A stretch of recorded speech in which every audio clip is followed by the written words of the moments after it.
जरूर आने चाहिए यार, प्लीज प्लीज प्लीज यार, चल दोबारा सुना हम देखन दे प्लीज। दोबारा सूरज जहा ना सुनी सुना ला हम देखन दे वा सूरत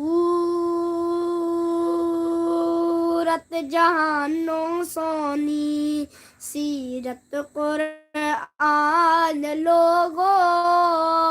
सूरत जहानो सोनी सीरत कुरान लोगो,